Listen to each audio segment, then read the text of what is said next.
Ahora sí, siendo las 6 de la tarde, este, nada, para los que no me conocen, soy José Guzmán, coordinador del Lean Construction Institute Perú, teniendo la iniciativa de compartir, como siempre, las buenas prácticas y la experiencia de referentes internacionales. En esta oportunidad tenemos a Rómulo Bertoya, de Rosario, Argentina, que en el 2018, si mal no recuerdo, nos invitó a un congreso, el cual fue un éxito. Él es arquitecto, es gerente general de Pensaer y presidente del Lean Construction Institute Argentina. No lo he puesto ahí en su presentación. Nada, las recomendaciones del caso, como siempre, por favor, de preferencia coloquen su nombre y su procedencia para poder identificarlos en alguna pregunta o una mención que hagamos. Los micrófonos en silencio, así no interrumpir la explicación que nos haga Rómulo. Él ya nos indicará si puede haber intervenciones habladas. Caso contrario, todas las preguntas en el chat, que lo voy a abrir en unos minutos, de forma abierta, por favor, para que los demás participantes puedan, si gustan, leerlas y no repetir la pregunta, ¿no? Ya son 6:01, estamos con 66 personas, ya ingresando 12 personas más que las estoy admitiendo, y estoy tratando de abrirlo vía Facebook Live. Esperemos que se conecte. Tengo problemas con problemas con la señal. Nada, Rómulo, bienvenido. Un gusto de tenerte aquí, apoyándonos en el capítulo, en la difusión, en estas actividades de llamadas Lean Talk. Te cedo la palabra. Gracias, José. La verdad que... ¿Me escuchas bien? Sí, se te escucho bien. ¿Se escucha bien? Perfecto. Sí, se escucha. Bárbaro, excelente. Nada, la verdad que muchas gracias por invitarme. Como les decía José, la verdad que tengo ya muchos amigos en Perú. Nos conocimos ya hace un par de años y bueno, hemos logrado que ellos puedan venir acá, también poder viajar allá, conocer en primera persona ya amigos como, bueno, José, tanto también César Guzmán, Jorge Miranda. Creo que hay un grupo que está haciendo Lean muy interesante en Perú, y es para mí un gusto poder seguir compartiendo y seguir teniendo esta conversación. El año pasado tuve la oportunidad de poder encontrarnos con muchos de ustedes, tal vez ahí en el Congreso Nacional Peruano de Lean Construction, y bueno, y la verdad que fue una charla interesante porque compartí un poco lo que fue mi camino en esto del Lean, y por otro lado, también pude compartirle algunas de las prácticas que estábamos haciendo acá en Argentina. Hoy, de la invitación que me hicieron desde el capítulo, quisimos abordar una temática que era el concepto de valor para el cliente. Es una temática que no está siendo muy abordada y que me parece que puede llegar a ser de suma utilidad y más en los contextos en los cuales estamos. Como les decía José, yo soy gerente general de una desarrolladora inmobiliaria, un promotor inmobiliario en la ciudad de Rosario, Argentina, y tengo un rol que también en estos foros está escaseando últimamente, que estamos trabajando tanto sea en Argentina como en Perú para poder hacerlos crecer, que es el rol de cliente y promotor, ¿no? Entonces, también me parecía interesante que desde mi rol, que para muchos de ustedes puedo llegar a ser yo el cliente, también puedan entender y puedan ponerse en el lugar de cómo son los conceptos y cómo entiende también un promotor inmobiliario el tema del cliente. La idea o lo que espero de este encuentro es que podamos juntos recorrer algunos conceptos fundamentales en esto de qué es valor para el cliente, podamos compartir algunas experiencias, algunas prácticas que he llevado adelante a lo largo de estos años, que estamos llevando adelante en la empresa, y por último, poder dejarles tal vez algunas lecciones aprendidas que me parecen importantes para poder hacerlo. Pero, digamos, si vamos a hablar de cliente, la primera pregunta o el primer foco en el cual yo me tengo que poner es, ¿quién es el cliente de esta charla? ¿Para quién está pensada? ¿Para quién está dirigida? Y principalmente, justamente, esta charla tiene que agregar valor. Entonces, vamos a empezar a interactuar para que esto no sea una hora charlando, digamos, solamente. Y voy a dejar de compartir un segundo. Y les voy a pedir que vayan entrando a menti.com. Menti.com. Una vez que entren a menti.com, le van a pedir un código. El código es el 537176. Lo están viendo en pantalla, lo vuelvo a decir, el código es 737176 y donde tienen que entrar es en menti.com. La idea es que hay una pregunta muy sencilla para que ustedes puedan responder en pocas palabras, en algunas líneas, que es, ¿qué esperás de este webinar?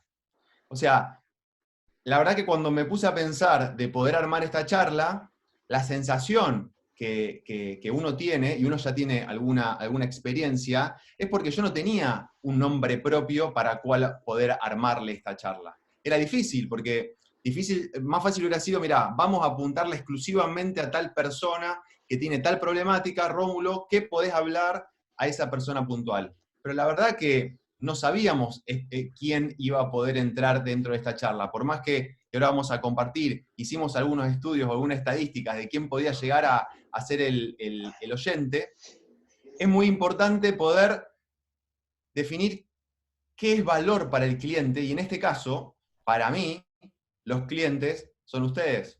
Entonces, me gustaría escucharlos un poco, a ver qué es lo que están esperando de lo que yo les diga, para ver si les voy diciendo ahora, che, ya se pueden descolgar, o si podemos armar la charla para que realmente agregue valor. Acá empiezan a aparecer, no sé si están viendo mi pantalla, entender al cliente, mis buenas prácticas, adquirir conocimiento, actualización de la estrategia, seguir creciendo en Lean, aclarar conceptos, saber comunicar al cliente, aprender a conocer, negociación, integración, muy interesante. Siguen apareciendo,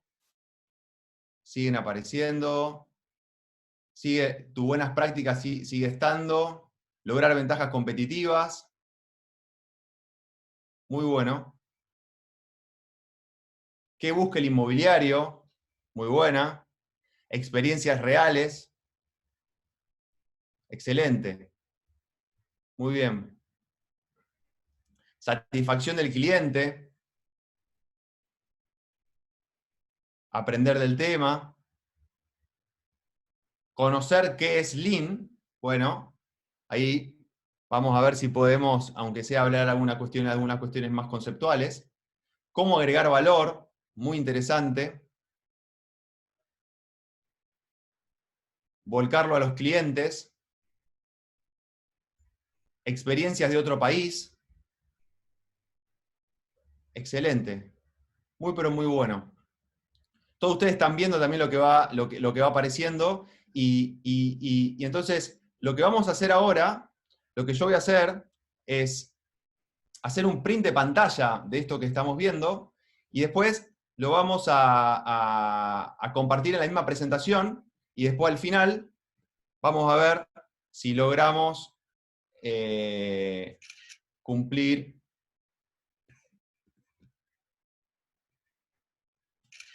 Vender Lean al cliente, muy bueno.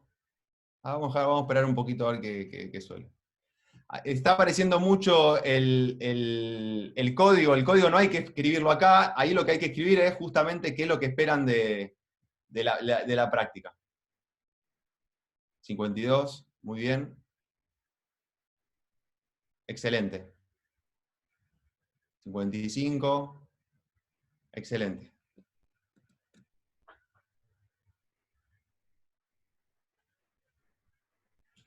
Bueno, vamos a hacer una foto ahí y después vamos a volver sobre eso. Vamos a volver a la presentación. Bueno, perfecto. Ahí ustedes me pudieron compartir qué es valor para ustedes. Entonces, ¿cuál tiene que ser el enfoque? ¿Cuál tiene que ser el foco? ¿Qué es lo que yo tengo que hacer en los próximos 40, 45 minutos? Y claramente es agregar valor a ustedes. Entonces, obviamente, en una audiencia de, no sé cuántas personas tenemos hoy, actualmente tenemos 87, 87 personas, 87 personas. Es difícil, a priori, pensar de que a las 87 van a salir de esta charla satisfechas sobre haber podido recoger, haber podido recibir lo que esperaban en estos webinars. También me hubiera gustado, pero no lo hice para no hacerlo tan largo, es cuántos webinars vieron en las últimas 2 semanas, ¿no? Y una de las opciones era más webinars de las que estoy capacitado para poder entender o siquiera recordar. Pero entonces, también esto habla en el contexto en el cual vamos a estar absorbiendo información en este momento. Claramente, hoy en día estamos sobreestimulados de información, entonces pensar de que voy a poder darle información muy precisa va a ser muy complejo. Pero lo que hicimos justamente como para poder, en una etapa previa, y no estar esperando armar la charla exactamente en este momento, y poder armarla en términos generales, lo que hicimos fue, como todas las personas que nos gusta el Lean utilizamos, son métricas, son mediciones, son estudios, para poder decodificar, y a mí, que iba justamente a dar la charla, poder entender a quién le iba a hablar. Y es muy importante esto, porque vamos a tratar de volver a esto, y para mí es importante que lo validen en algún punto, es a la persona a la cual se lo voy a hablar. Porque para mí es mucho más fácil, es mucho más eficiente si yo le pongo un nombre y un apellido a la persona que voy a hablar. Entonces, ¿a quién es la persona con la cual yo voy a hablar en este webinar? Cuando nosotros preguntamos a más de 245 personas, en toda esta saga de webinars que se viene dando el Lean, el 77 y el 78% dijeron que eran ingenieros industriales. Lo cual, claramente, si yo tengo que poner ahí y tengo que definir cuál es la profesión en la cual me voy a estar comunicando, es un ingeniero industrial que está, digamos, en el rubro de la construcción, principalmente en la parte de contratista general. Puede ser que en un porcentaje haya algún arquitecto, pero claramente, como les hablaba antes, no hay propietarios o en una versión muy poca. Y sí, hay un porcentaje también interesante de académicos. Así que, después la edad. ¿Qué edad tendría esa persona, este ingeniero que está trabajando en una empresa contratista, en una empresa constructora como llamamos acá en la Argentina? Y acá puede haber un poco más de dispersión, pero en realidad, si vemos, es que está entre los 23 y los 35 años el porcentaje más alto. Entonces, generalmente son personas que están en una etapa inicial de su experiencia, que son ingenieros, que están en la construcción, y principalmente del lado del contratista principal. Entonces, a la persona que yo le voy a hablar, es como que le estaría hablando a ese ingeniero con, vamos a ponerle unos 30 y pico de años, con 10 años de experiencia, que a lo mejor es un sobrestante o un jefe de producción en una obra, y que está tratando de capacitarse y encontrar mejores herramientas en este mundo del Lean. Ahora, muchos me decían en la nube de puntos, esto de entender al cliente, cómo comunicarme mejor, negociación apareció en un momento dado, en alguno apareció un concepto más que es Lean. Entonces, la primera pregunta que digamos, que se nos presenta en esta instancia es a este ingeniero que trabaja en una empresa constructora. ¿Quién es el cliente?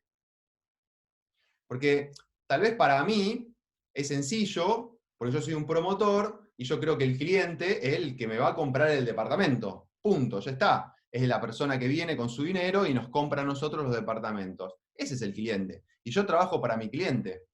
Ahora, entonces, toda esta charla, todo lo que vamos a hacer, como acá hay un ingeniero que en realidad está trabajando dentro de una empresa constructora, porque por la edad vamos a hacer una analogía que en realidad no es el dueño de la empresa constructora, no es el propietario, sino que trabaja dentro de la estructura. ¿Quién es el cliente para ese perfil?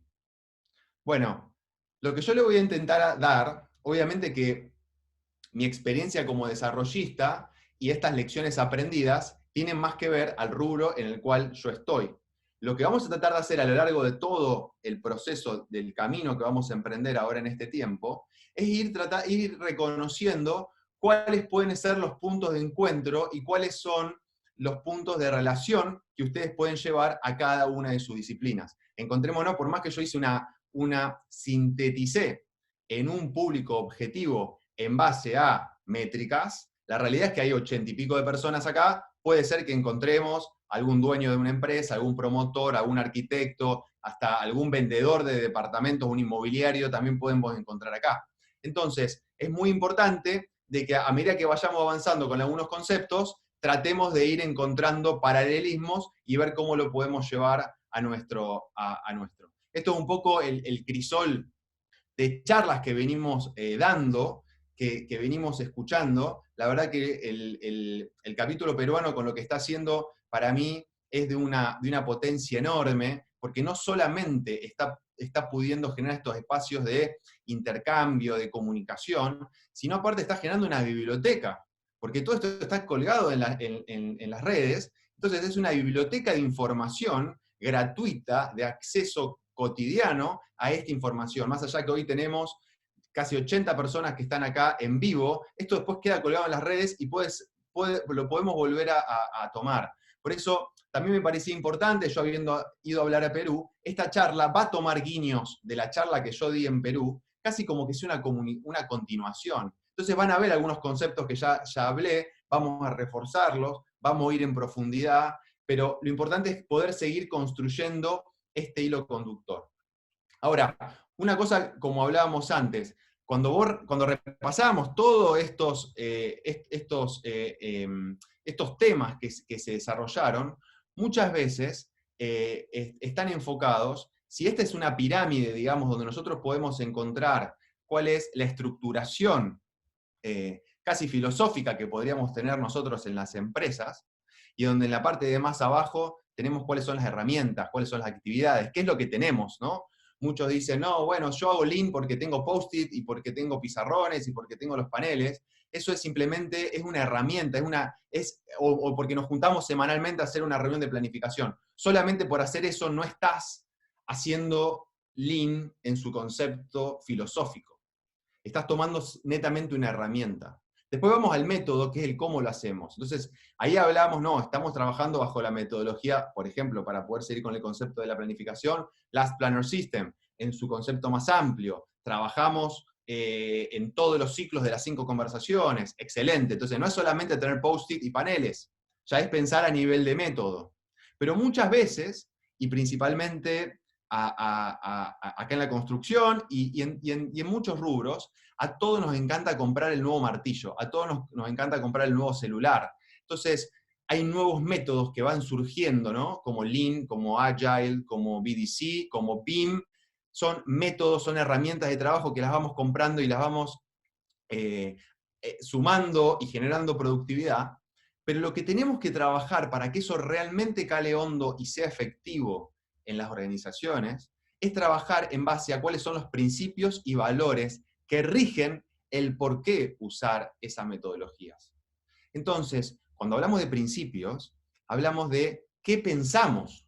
Y cuando hablamos de valores, es cómo nos comportamos. A ese nivel, a donde vos lo definís, en cómo te comportás vos como persona, para poder definir cómo se comporta tu equipo y para definir cómo se comporta tu organización. Entonces, cuando vos trabajás a nivel de valores y después bajamos a nivel de herramientas, es mucho más eficiente, es mucho más sustentable a largo plazo arrancar pensando cómo nos comportamos, cuáles son nuestros principios rectores, qué es lo que pensamos, cuáles son los valores que nos van a guiar en este camino, y después, en consecuencia, adoptamos métodos y herramientas, y no hacerlo al revés. Ahora, y en esto, quiero dejar claro esto porque a veces se malinterpreta. No significa que porque arranquemos de la parte de las herramientas o los métodos esté mal, porque muchas veces es mucho más sencillo adoptar rápido una herramienta o un método para después llegar al nivel cultural. Sin ir más lejos, podemos decir y podemos empezar a implementar mañana mismo las Planner, pero de ahí a tener una cultura de la mejora continua, ya es un escalón más. Porque ahí es, en definitiva, es poner en jaque cómo estás pensando, cómo pensás, cómo te alineás en base a las perspectivas y en base a los problemas que tiene la organización.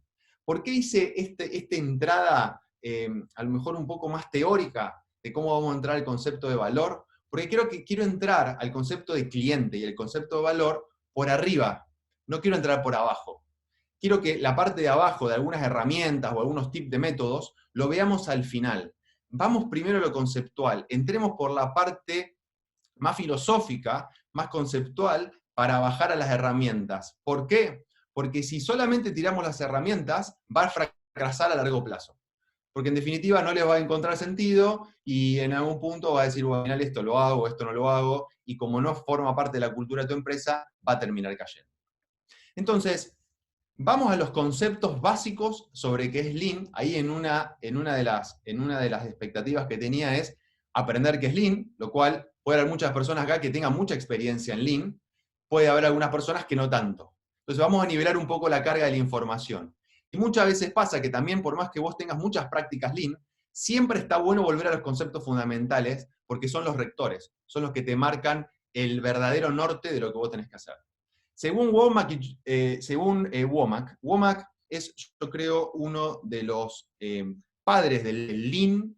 No estoy hablando del Toyota Production System, sino el Lean, el Lean como filosofía y acuñado el término Lean fue en un libro que se llama La máquina que cambió el mundo, que se los recomiendo a todos para que lo lean. Es un excelente punto de inicio para el camino de recorrido Lean.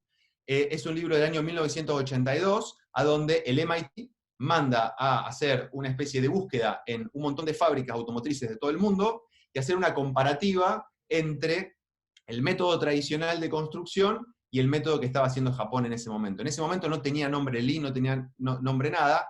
Lo único que sabían en el año 2 es que Toyota le había ganado el 70% de participación de mercado a General Motors, a las compañías automotrices estadounidenses, y estaban muy preocupados los estadounidenses, entonces fueron a preguntar qué es lo que estaban haciendo. Womack, quien escribió ese libro, define el Lean Production. Acordémonos que el Lean viene de la industria manufacturera, automotriz para ser más específico, así que vamos a la fuente, vamos a la base, y después vamos a traerlo un poco para donde estamos. Entonces, Lean Production es el modelo que permite organizar y gestionar los servicios, las operaciones, nuevos proyectos, y las relaciones con los proveedores y los clientes, de manera que se utilice menos esfuerzo humano, menos espacio, menos capital, menos material y menos tiempo. Larga pero la quería poner toda para no ser una abstracción. Ya vamos a llegar a la abstracción. Para hacer productos o servicios con menos defecto, menos problemas, y de acuerdo con las necesidades de los clientes.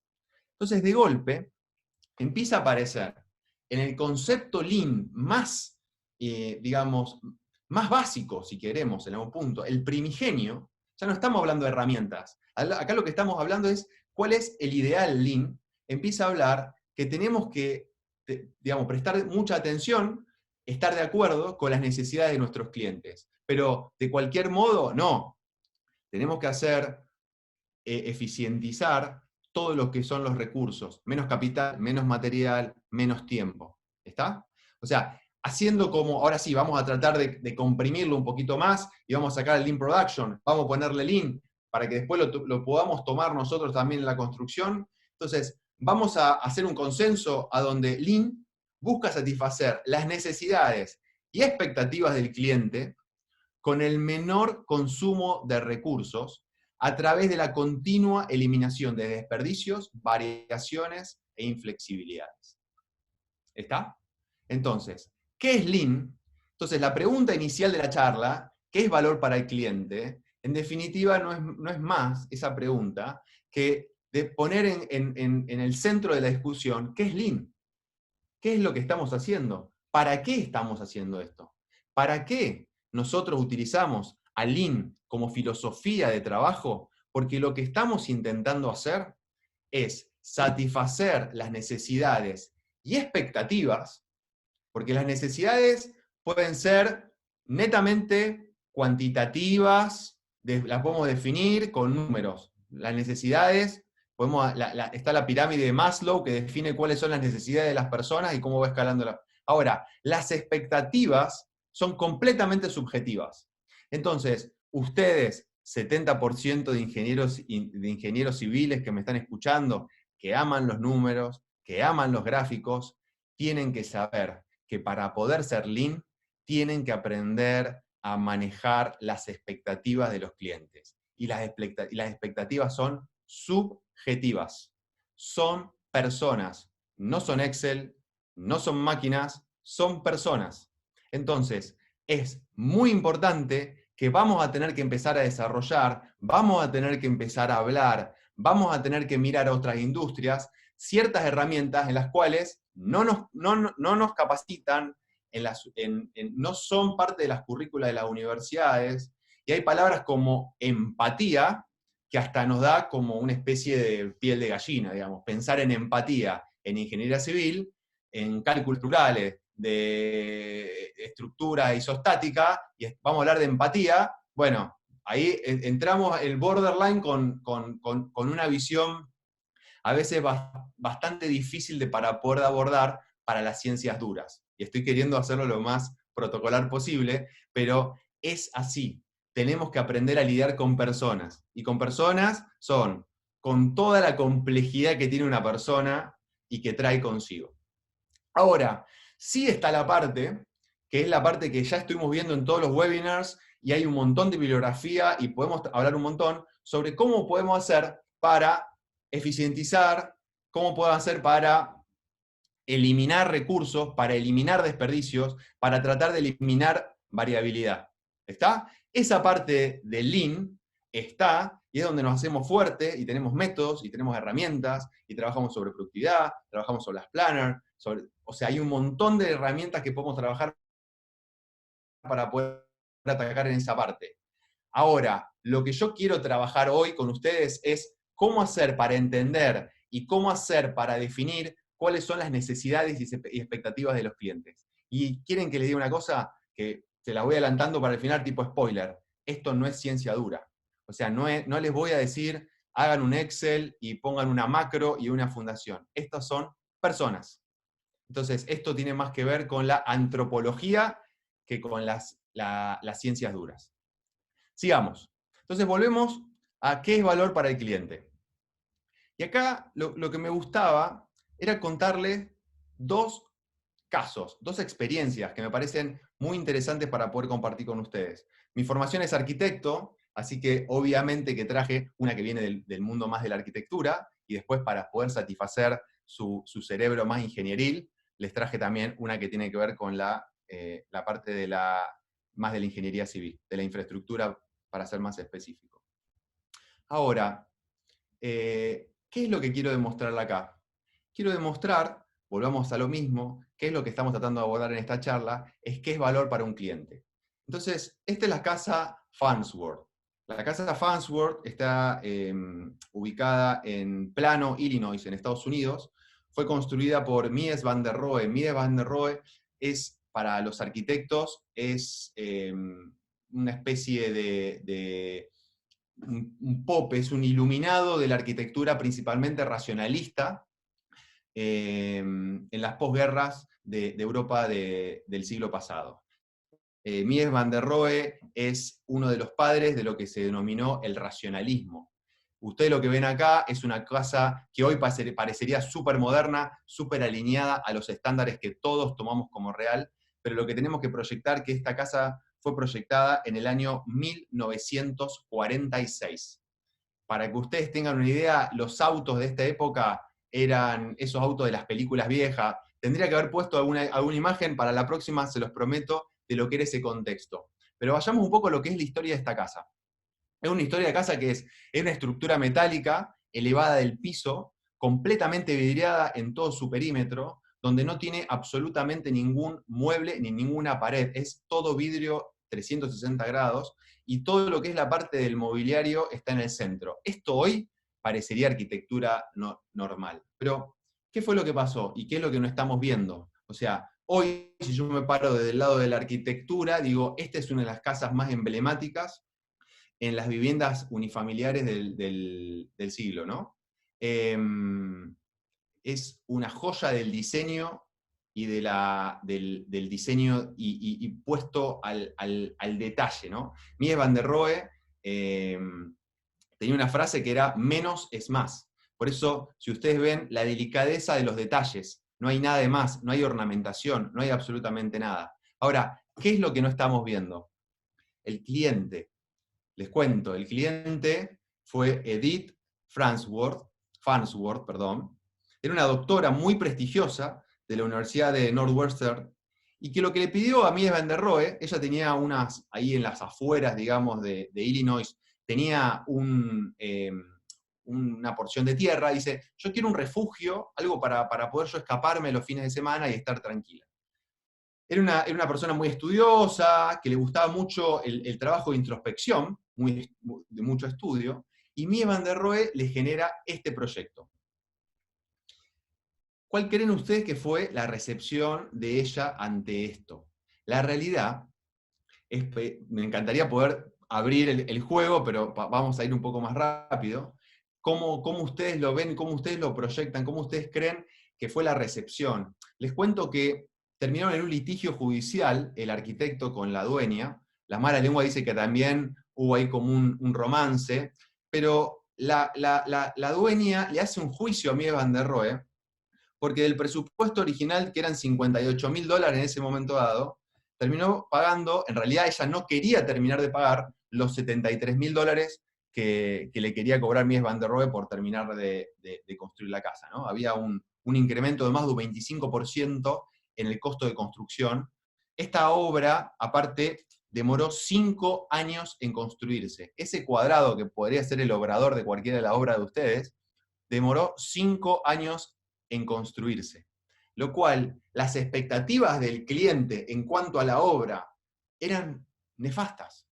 No estaba para nada satisfecho. Y tal es así que lo llevó a la justicia. Y no solo la justicia, sino, estas son algunas, para poner, ¿no?, algunas frases que había dicho ella. Había demasiadas cosas que se negaron a considerar.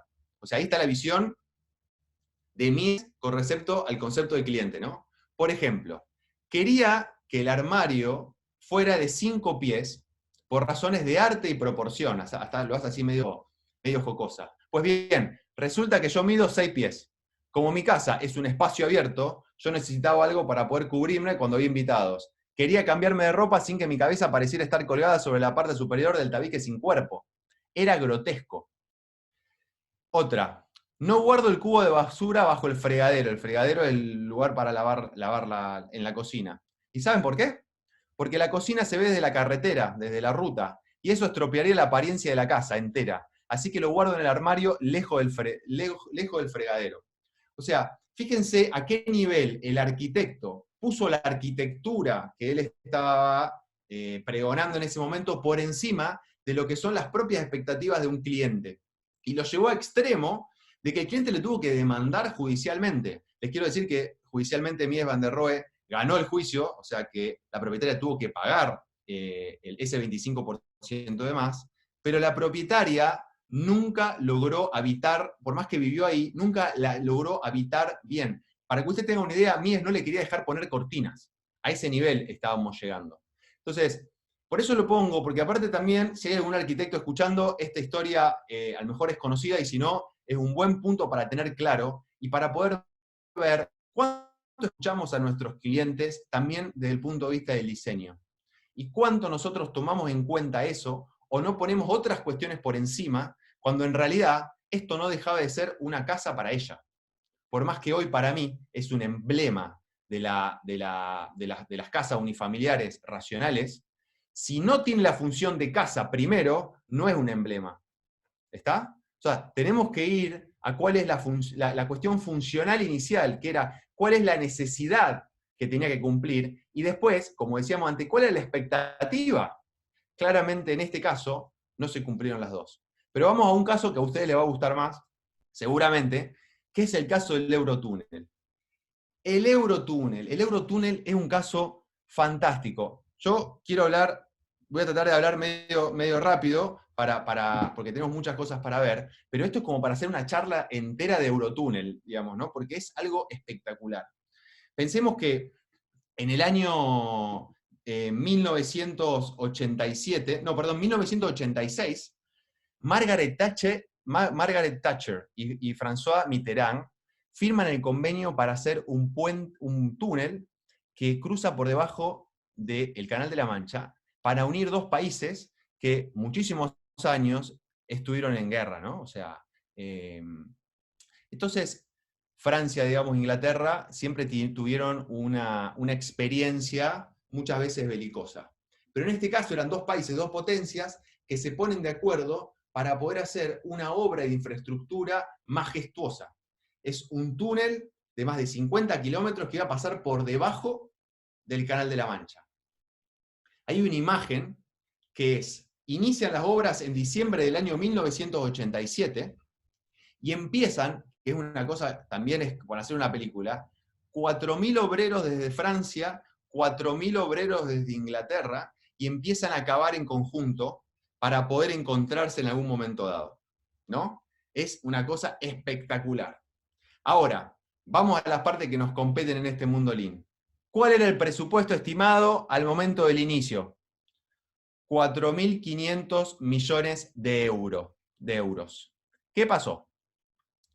Habían hecho estudios de suelo, en todo ese suelo rocoso que vemos ahí en el corte, pero a medida que fueron excavando, se fueron encontrando que el suelo que iban encontrando era un suelo de baja calidad, lo cual eso tuvo que hacer que tuvieron que empezar a hacerle todos tratamientos, inyecciones de una lechada para poder sostener mejor ese suelo y poder seguir excavando. Eso lo que hizo que empezó a crecer el costo que tenían previsto. Con el agravante de que el modo de contratación que habían hecho para poder hacer el túnel fue con contrato fijo, lo cual en la primera palada que tiraron y dijeron, uy, este suelo no era el que teníamos en cuenta, dijeron, listo, esto es un mayor costo porque acá hay una actividad que no teníamos contemplada y en definitiva acá está mi adicional. ¿Saben cómo terminó la historia? El presupuesto original era 4.500 millones de euros. El presupuesto final, el costo real, terminó siendo 15.000 millones de euros. Se tiraron más de 1 millón de toneladas de concreto. Es una obra de ingeniería descomunal. Cuando se inauguró, en el año 91 se termina, en el año 94 se inaugura, era el túnel más largo del mundo. Ahora, es una obra descomunal, a donde tenía un impacto político enorme. Dos superpotencias que se encontraban y se daban la mano por debajo de la tierra, ¿no? Una cosa espectacular. Pero no importa, o sea, era tan importante esto que por más habíamos puesto expectativas de costo de 4.500 millones, terminamos pagando 15.000 millones. Y encima por fuera del plazo, un año por fuera del plazo.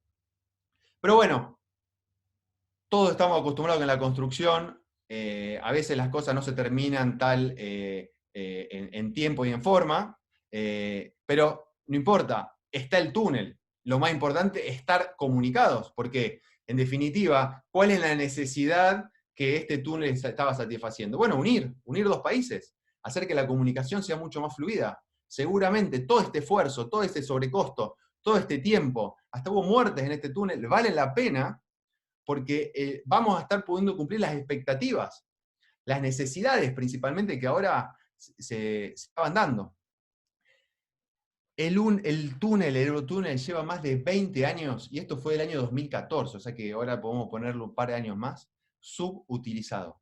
O sea, hicimos un esfuerzo descomunal, con una malísima gestión de obra, no hicieron absolutamente nada de Lean, y terminaron gastando muchísima más plata por fuera del plazo. Pero no solamente hicimos eso, o sea que las expectativas de nuestro cliente no fueron satisfechas ni en plazo ni en tiempo, sino cometimos un error, pero más básico.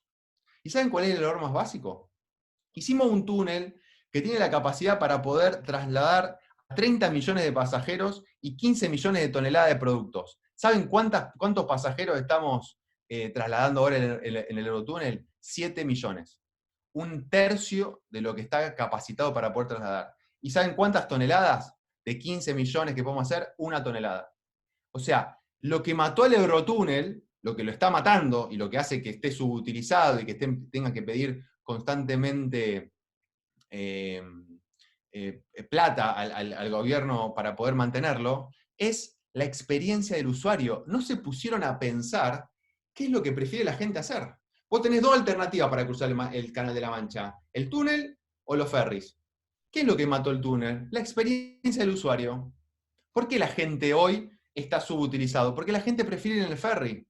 Cuando vos en el túnel, entrás con tu auto, como entrás acá, vos con tu familia adentro del auto, y adentro de ese túnel, vos te quedás con tu familia ahí adentro. Y son 35 minutos que dura el viaje. Miren la cara de la chiquita del medio, no está muy contenta de esta experiencia, de lo que es bajar encima por debajo del mar. ¿Qué es lo que prefiere hacer la gente? Ir arriba del ferry mirando el paisaje, disfrutar. Toman, el Eurotúnel dura 30 minutos, en ferry dura 90. ¿Pero qué hago en esos 90? Me tomo un cafecito, camino ahí por la planchada. Es un viaje para mí. Entonces, por un lado, lo que termina matando toda esta estructura monumental, 1 millón de toneladas de concreto, son 3 Empire State de concreto, es la experiencia del usuario, es una cerveza en la barandilla. Entonces, a ese punto no se decodificó quién es el cliente y cuál es la expectativa de ese cliente. Entonces, es un desquicio pensar de que tenemos que hacer todas esas obras cuando en realidad no, si no hicimos la pregunta es ¿qué es lo que quiere la gente? ¿Qué prefiere la gente? ¿30 minutos y hacer toda esta obra descomunal o en 90 pero darle más servicio acá arriba? Entonces, volvemos a hacer la pregunta, y acá puse 2 casos bien, digamos, distintos, pero que en algún punto lo que nos muestra es cuando no tenemos una buena gestión, cuando no tenemos una buena capacidad para poder reconocer cuáles son las necesidades y cuáles son las expectativas de los clientes a los cuales hay que satisfacer. Porque quién era el cliente del Eurotúnel? ¿El presidente François Mitterrand y Margaret Thatcher? No, el cliente es el señor que está parado ahí con el celular. Entonces no tenemos que parar de vista nunca eso, porque muchas veces en esto de la construcción y en pos de todo lo que hacemos, nos perdemos de vista es a quién le está agregando o no valor lo que estamos haciendo. ¿Por qué? Porque en definitiva, si hablamos de que lo que tenemos que hacer es eliminar desperdicios, es justamente tratar de eficientizar todos los procesos. Ahora, vamos a un punto que me gustaría entrarnos ahora un poco más en profundidad. Vamos al concepto de cliente. Y vuelvo a, ¿quién es, perdón, el cliente? ¿Cuántos clientes hay? ¿Hay un único cliente? ¿El único cliente es el cliente que paga? En mi caso, desarrollista, el que me compra el departamento. En el caso de ustedes que están ahí en la construcción y son un jefe de obra, ¿quién es tu cliente? Es el que compra el departamento, pero no lo conozco, no hablé nunca, no sé cómo hacer. Yo nunca hablé con él. ¿Quién es cliente? Y principalmente, ¿qué es lo que tenemos que entregarle al cliente?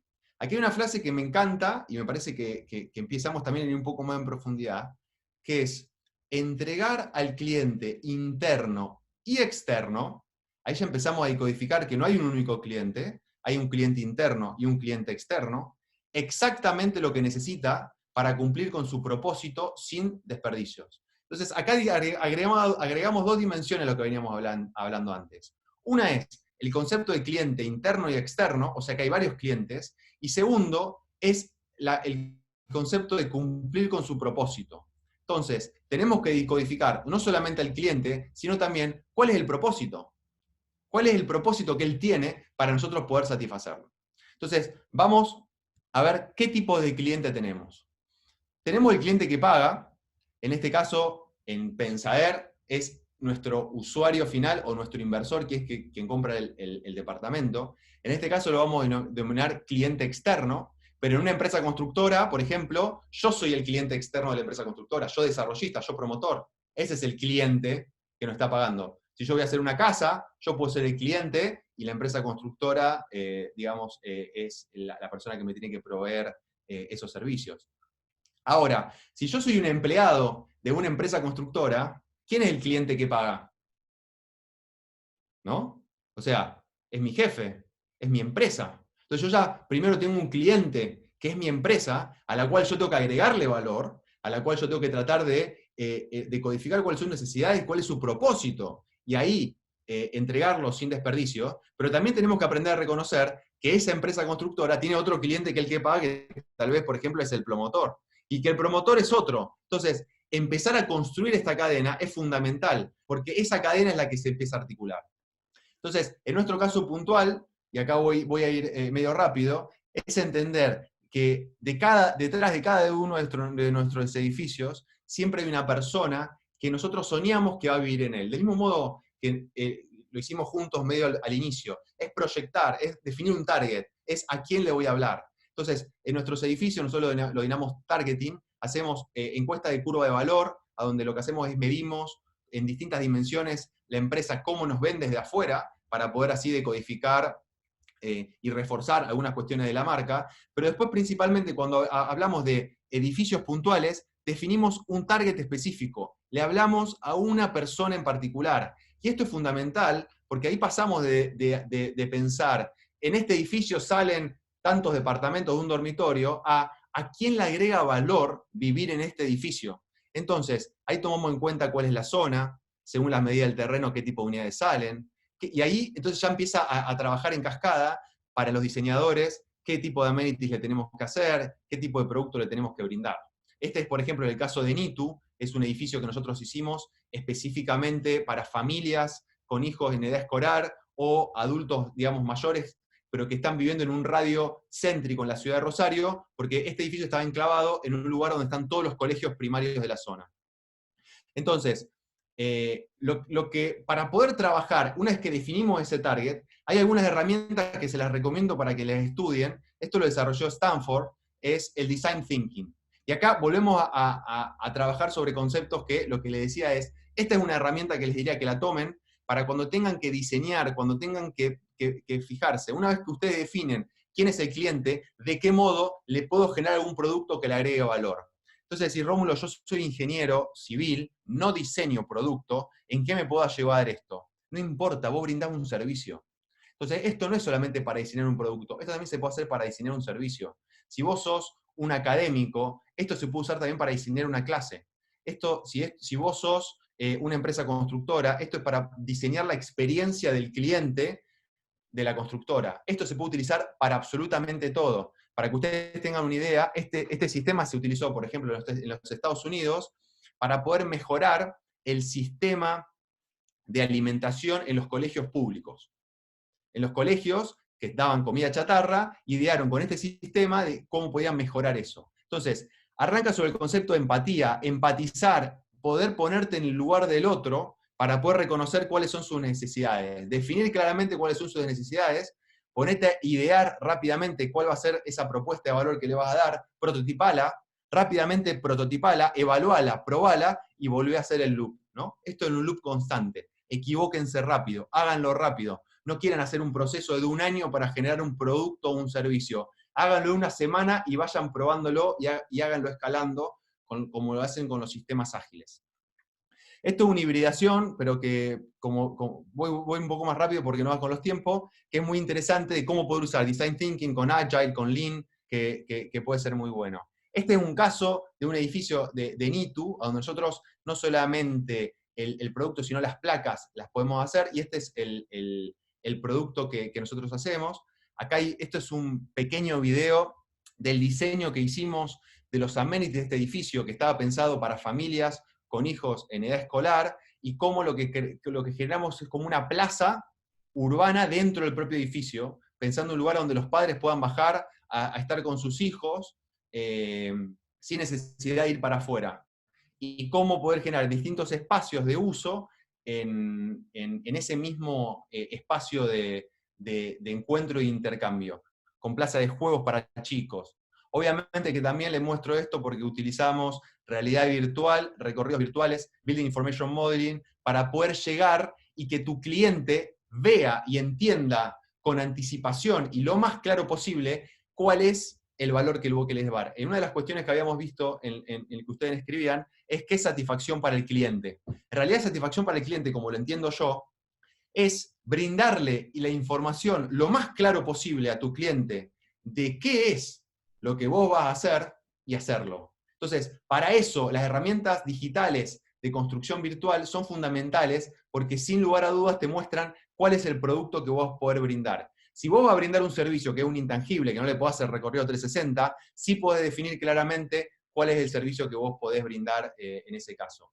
Y lo llevamos a un extremo a donde, por ejemplo, también mostramos las terminaciones, recorridos interiores del edificio, para así que nuestros clientes puedan ver cómo es el producto que nosotros les queremos brindar.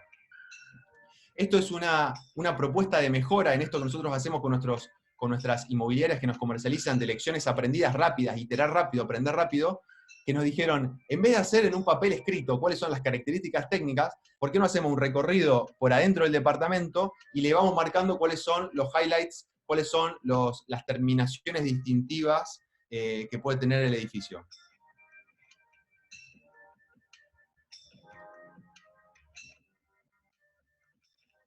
Bueno, voy pasando esta información toda la van a encontrar también en nuestra página web, www.pensar.com.ar, así que la pueden consultar como tienen. Ahora, acá hay una parte que empieza a transformarse el concepto de este cliente, que me parece mucho más revolucionario en algún punto, y que lo vamos a poder aplicar, y este es un concepto que les va a acompañar en todo el proceso también de transformación Lean, principalmente, por ejemplo, en las planner y eso. ¿Cuál es? Es el concepto de cliente interno. ¿Y quién es el cliente interno? ¿Quién es el cliente que está adentro de nuestra propia organización? Entonces, ahora sí te hablo a vos, ingeniero industrial en la obra en construcción. Acá no podés hacerte el distraído. Esta es para vos. El cliente interno es la persona que está después de vos de un proceso. Y acá es muy importante porque todos los que estamos acá, que tenemos roles a veces de dirección, que tenemos roles de gestión, acá lo más importante de este concepto es no solamente entenderlos nosotros, sino hacérselo entender a las personas que integran la orquesta que es una obra en construcción. Entonces acá hay un trabajo muy importante para poder hacer, para que el plomero, para que el electricista, para que el albañil, para que el sobrestante, para que el arquitecto entienda, para el cliente también entienda, quién es la persona que está después de su proceso, después en un proceso, cuál es la persona que está después, y eso, en definitiva, es el cliente interno. Entonces, la pregunta que yo siempre hago es ¿para qué dibujamos los planos? ¿Alguna se pusieron a preguntar eso? Porque a mí como arquitecto, los planos son la posibilidad que yo tengo para poder representar gráficamente mi proyecto, mi idea, ¿no? El arte que emerge, y poder trasladarla y poder comunicarla. Ahora, ¿comunicarla a quién? ¿Para qué?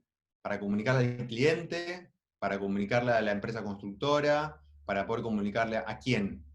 Entonces, y hay una pregunta que es muy interesante, porque ahí si todos ustedes, si alguien de los que está escuchando está en una oficina técnica, si alguien de los que está escuchando es arquitecto y también hace legajos, o está en los legajos, o si ustedes están en una obra y de golpe reciben los legajos, ustedes tienen que decodificar y rápidamente levantar la mano cuando ustedes vean que la información que se les provea no agrega valor para la persona. Entonces, ¿quién es el cliente del plano de electricidad? El electricista. Nosotros hacemos los planos de electricidad no para que lo entienda yo arquitecto, porque yo no lo voy a hacer. Yo el plano lo tengo que hacer para que lo entienda la persona que va a ejecutar la tarea. Y muchas veces hacemos estos planos complejos, con un montón de cotas, donde prácticamente tenés que hacer un recorrido de toda la historia de cómo poder leer estos planos, y cuando en realidad ni el arquitecto, ni el jefe de producción, ni el sobrestante hace la tarea. El que termina haciendo la tarea es el albañil, el capataz. Entonces, ¿qué es lo que empezamos a hacer nosotros? Es empezar a hacer documentación gráfica para que llegue a la persona que agrega valor. El línea que establece que la persona más importante de todo proceso de transformación es la persona que genera ese proceso de transformación. ¿Quién es en nuestro caso en la construcción? Es la persona que pone el ladrillo. Todos los demás somos desperdicio. No nos olvidemos que el único modo de poder certificar una pared es cuando la pared se certifica, cuando la pared se levanta, perdón. Si la pared y los ladrillos no crecen, nadie cobra. Entonces, por más que vos estuviste planificando y sos el rey de la planificación y sos el rey del BIM, si esa pared no se construye, nadie cobra. Entonces, ¿a quién tenemos que poner como cliente de la documentación que nosotros hacemos? A las personas que están en la guerra y que están en la trinchera, a las personas que están construyendo. Este caso, por ejemplo, es un plano que hicimos gráfico con colores, porque aparte de otra cuestión, cuando vos estás en la obra, no tenés tiempo para desplegar planos enormes, tampoco no, esos planos están en la casilla, en el obrador, en la caseta de obra. No sirve para nada, ya está, perdiste. Si la información está allá, a donde se está jugando el partido, en la cancha, no está, estamos al horno, como decimos acá en la Argentina. Entonces, planos no más de A4, A3, que estén plastificados, que se llama acá, que es como una película de plástico, con colores, que no tenga que tener mucho texto. Muchos sabemos que muchos de los maestros, de muchos de los albañiles, no saben ni leer. Entonces, en este caso marcamos la ubicación de los pallets, con las cotas bien a qué medidas tienen que poner, y los pallets de 15 centímetros, 10 centímetros, ¿dónde lo tienen que ubicar? ¿Para qué?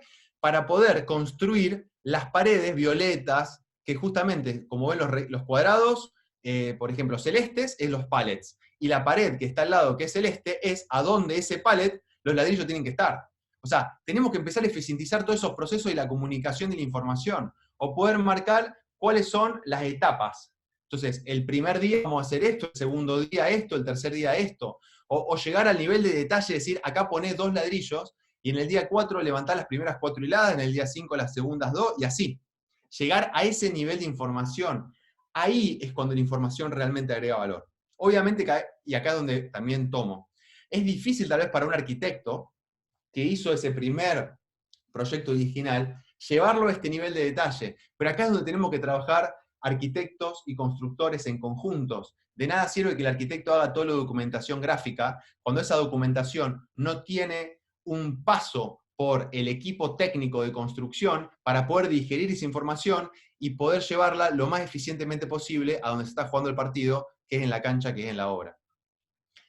Una herramienta fundamental, clave, para poder ayudarnos a visibilizar, para poder ayudar a entender el concepto del cliente interno, claramente es el Last Planner System, donde vos tenés a todos los actores de una obra, a donde podemos reconocer hasta con el color de los post-it, cuáles son todos los actores intervinientes y cuáles son las interdependencias. Hay una mejor práctica que me la dijeron en Estados Unidos que es fundamental y está buenísima para hacer la obligación, intentar, obviamente, con conceptos de TAC, a donde vos las tareas, por ejemplo, arrancan los lunes y terminan el viernes, que el viernes haya un encuentro entre, por ejemplo, vamos a hacerlo en un ejemplo, el albañil termina la pared para que el lunes arranque el electricista, que el viernes haya un traspaso de ellos dos de ese trabajo.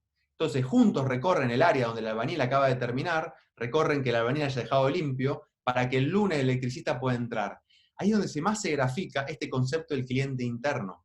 Tenemos que ayudar también a que todos nuestros equipos de obra entiendan de que el albañil, por ejemplo, tiene que entender que él levanta la pared para que después el electricista haga el mejor trabajo posible. Y el electricista tiene que pensar que él hace su trabajo para que después el que viene a revocar pueda revocar sin problemas. Entonces, ese concepto de red, ese concepto de interrelación, interdependencia y compromisos entre ellos es clave. Y el Last Planner, como método, como herramienta, es una herramienta poderosísima para poder graficar este concepto de cliente interno. Estas son algunas fotos de algunas reuniones que nosotros hacemos, que obviamente, y ya lo hablamos en otra charla sobre el COVID, uno de los desafíos que tenemos es qué es lo que va a pasar después de la pandemia o durante la pandemia con este tipo de reuniones. Es un desafío que todos los que estamos en Lean estamos pensando y repensando para poder llevar adelante. Otro que es fundamental para poder ayudar a visibilizar, no nos olvidemos que en Lean la gestión visual es fundamental, es lo que se denomina BCM o Value Stream Map, ¿no? El flujo de valor, ¿no? Entonces, este, por ejemplo, es el flujo de valor de la empresa, donde están todas las instancias de un desarrollo inmobiliario, desde la parte de predesarrollo, que es cuando ingresa un terreno, y en la parte de postventa, que hay cuando ya cuando ya entregamos la llave. Y acá, digamos, visualmente, sin que ustedes entiendan en profundidad, ustedes ven que hay colores azules, colores amarillos y colores salmón. Entonces, cada uno de esos colores es un área distinta de la empresa. Y después están interconectados por líneas que lo que habla es cuál es el flujo de ese proceso. Entonces, sin que yo le explique demasiado, estamos viendo, por ejemplo, cuando hay veces un cuadradito amarillo, después viene un cuadradito azul. Entonces ahí ya ves cuál es el cliente interno, cuál es la persona, en este caso, es cuál es el departamento interno dentro de nuestra empresa, que es el cliente de eso. Entonces nosotros siempre lo que decimos es, date vuelta y preguntarle a la persona, a tu cliente, ¿qué necesita? ¿Para qué? Y vos lo que decíamos, para poder satisfacer su necesidad y expectativa. Rómulo, pero eso es de los clientes, nada más eso es lo que pagan. No. Eso también es, esa pregunta se la tendría que hacer el plomero o el electricista. Che, ¿cómo son las expectativas que te deje la pared? ¿Cómo va a hacer el trabajo vos después? ¿Cómo preferís que lo haga? ¿Lo hago de esta manera o lo hago de la otra? Y es más, el electricista también decirle, che, lo voy a picar de tal manera, ¿te sirve después para poder revocarlo? Esas son las comunicaciones que nosotros tenemos que empezar a dinamizar. Primero nosotros internalizarlas y después ayudarlas que en todas nuestras obras, en todas nuestras organizaciones, en todos nuestros grupos, se estén generando. Así que otra herramienta que recomiendo fuertemente para poder trabajar sobre el concepto de cliente interno es el BSM o Value Stream Map. Otra dimensión del concepto de cliente es la dimensión de stakeholder. Es la dimensión del conjunto. Es la red más grande en las cuales nosotros estamos trabajando. En nuestro caso, son nuestros proveedores, son las empresas constructores, son los subcontratistas, son todos los actores. ¿Qué es lo que nosotros hacemos con los stakeholders? Es reconocerlo e invertir en ellos. Esta, por ejemplo, es una capacitación que hicimos en conjunto, todos distintos actores, desde el proveedor de concreto, ingenieros calculistas, empresa constructora, equipo propio de la empresa, proveedores de materiales, pintores, o sea, electricistas, plomeros. ¿Y qué es lo que hicimos? Una capacitación, en este caso vino Jorge Miranda a dar una capacitación acá a Argentina, justamente porque nosotros estamos convencidos que si en conjunto, en esto también lo hicimos en conjunto con la empresa constructora, que si en conjunto trabajamos para mejorar, para capacitarnos, mejoramos nosotros también. Entonces, salir de este concepto de esta es mi empresa y yo lo que puedo hacer es mejorar solamente yo, es entender de que si mejora todo mi concepto más alto, mis stakeholders, el conjunto, mejoro yo también en consecuencia, ¿no? Algunas fotos de lo que fueron esas dinámicas. Y por último, la última dimensión que tenemos que llegar es la dimensión del planeta. O sea, ir escalando entre todas estas distintas dimensiones que tenemos hasta la dimensión del planeta. Es lo más, donde más sentido común tiene. El impacto de todo lo que nosotros construimos, de todo lo que nosotros hacemos, hay un cliente que es la madre tierra, es nuestro planeta. Entonces, tener esto también como visión tener esta visión de la sustentabilidad, de la sostenibilidad, forma parte de también entender el concepto este del triple impacto. De que lo que nosotros hacemos no solamente tiene un impacto económico, sino también un impacto ambiental y social. Por eso nosotros estamos en el proceso de certificación y formamos parte de lo que se llama el Sistema B. El Sistema B es un sistema internacional de empresas que trabajan sobre este concepto del triple impacto. Este es un modo, digamos, integral de ver la cosa. Actualmente hay 3.200 empresas certificadas en el mundo, y hay más de 500 en Latinoamérica. Hay un capítulo, ahí está el Sistema B Perú, lo cual los invito también a que empiecen a meterse también en este tema del impacto. Esto tiene que ver con lo que estamos hablando, no es que no tiene que ver. Nosotros, y lo estamos viendo ahora con el tema de la pandemia, este parate brutal que estamos teniendo le está haciendo mejor al planeta que si sumamos todas las acciones que tomamos contra el calentamiento en los últimos 100 años. Entonces, habla de que tenemos que prender las lamparitas y poner un punto de atención en el tema. Nosotros en este tema puntual tomamos una acción muy estratégica, muy fuerte, en empezar en esto de entender de que yo estoy desarrollando en una ciudad y que yo por una cuestión de mercado desarrollo en el centro de ciudad, pero también hay barrios periféricos que porque no tienen el movimiento del mercado no se desarrollan. Lo que estamos tratando es hacer un puente entre estos sectores más vulnerables y los sectores donde económicamente nos estamos desarrollando para poder llevar también soluciones. Entonces, por eso generamos esto de desarrollo humano, desarrollo urbano. No solamente desarrollar lo urbano, sino también lo humano. En esta acción lo que hicimos fue con una ONG que se llama Techo, es dar soluciones de emergencia habitacional, que se pueden construir en 2 semanas para poder tener un impacto más grande en la ciudad de Rosario. Acá hay un pequeño video de lo que hicimos.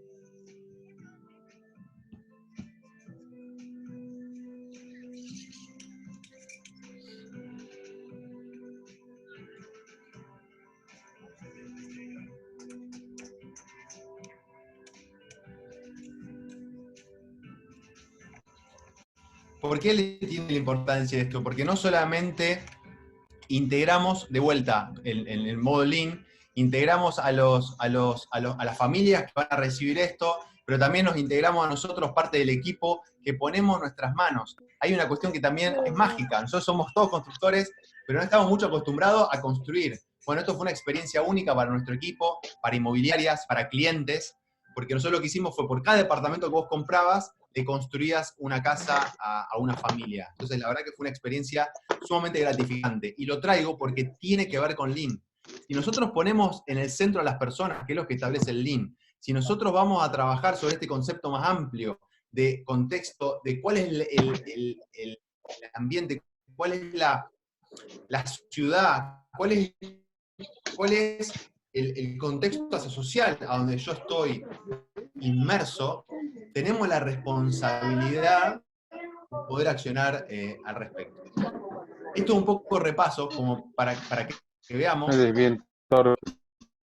¿Te gustaría que te haga igual cuando hago algo? Al cliente externo, veamos a la persona ¿Y tú lo que después, haces? ¿Tú lo que haces en el cuando proceso, hacemos? los stakeholders a cuáles son las necesidades del planeta, cuál es el impacto de lo que nosotros hacemos para tratar de minimizarlo, ¿no? Después hay un concepto interesante que voy a ir un poco más rápido, es el concepto del flujo de la información, que es un poco lo que le decía, ¿no? Si el usuario, que es la que tiene la necesidad, por ejemplo, en mi caso particular, pasa a través de un inmobiliario o un vendedor, para que después pase a pensar, estoy yendo digamos, desde el círculo naranja a pensar como owner, después yo paso al arquitecto para que diseñe el producto, después yo paso al constructor, al jefe de obra, al capataz, y el obrero, que es en realidad la persona con las necesidades y expectativas específicas del usuario. ¿Por qué? Porque como la casa Farnsworth, alguien lo va a habitar. Y nosotros estamos construyendo casas, en el caso de departamentos, son casas para personas. No son unidades y tantos metros cuadrados y 1 millón de metros cúbicos, no. Son personas que van a vivir y van a habitar y van a tener sueños y van a llorar en esas casas. Y voy a decir, Rómulo, ¿está siendo demasiado romántico? No. Esto me lo dijeron en la obra más grande el contrato más grande IPD que tuvo en el mundo es Cathedral Hill en San Francisco, es un hospital, que lo que me comentaron fue, cuando estuve visitando la obra, que cuando le contaron a los obreros lo que estaban haciendo, por ejemplo, que estaban haciendo la sala pediátrica, los obreros le pusieron un ahínco distinto a lo que estaban haciendo. Es en darle al obrero la posibilidad de entender cuál es el foco de lo que está haciendo, cuál es el propósito de lo que está haciendo. Entonces, ¿quiénes son los responsables de generar este flujo? Somos nosotros. Somos nosotros. Y podemos hacer este recorrido de la información con los planos, con un montón de cosas. Entonces, esto ayuda para poder graficar y para poder ver para cómo poder. Quería bajarlo, algún caso, por más que voy a ser muy rápido porque ya estoy pasado un poco el tiempo, le pido disculpas a todas, que uno de los casos, uno de los métodos, una de las formas, una de las filosofías para poder reconocer, para poder llevar a cabo esta búsqueda de encontrar y de codificar cuáles son las necesidades y expectativas de nuestros clientes, no tengo duda que es el concepto de proyectos integrados.